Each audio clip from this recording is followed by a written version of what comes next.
নমস্কার বন্ধুরা, শুভ সকাল সবাইকে। আশা করি সবাই ভালো আছো। তো নতুন একটি ব্লগে সবাইকে স্বাগত জানাই। প্রথমেই দেখো এখানে আমন্ড আর কিশমিশ ছাড়িয়ে নিচ্ছি। এটা প্রতিদিনই খাওয়া হয়, আমরা সবাই খাই। এরপর একটু চা করে নিলাম।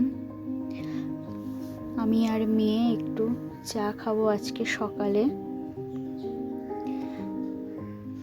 চাটা না হলে সকালে হয়ই না।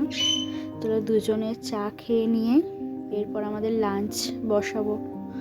তো এখানে আদা রসুনগুলো কালকে ছাড়িয়ে রেখেছিলাম, তো সেটাই এখন পেস্ট করে নেব।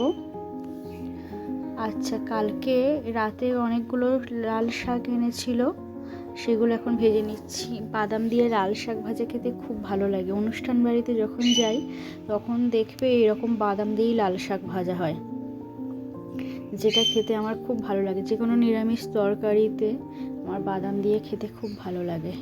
তো এখানে নিহেরে মাছ এনেছে আজকে, আর মাংস নিয়ে এসেছে। নিহেরে মাছটা আমি আলু দিয়েই রান্না করি, এটা আমাদের বাড়ির সবাই খেতে ভালোবাসে। তো লাস্টে একটু ধনেপাতা ছড়িয়ে দিচ্ছি। নিহেরে মাছ প্রায় আমাদের রেডি এখানে। আর এখানে দেখো মাংস বসিয়ে দিয়েছি, হচ্ছে এইদিকে। একদিকে মাছ একদিকে মাংস, দুদিকে হচ্ছে। রবিবার করে একটু দেরি হয়ে যায় আমাদের। তো আজকে দেখো লাঞ্চ মেনুতে কি কি রয়েছে।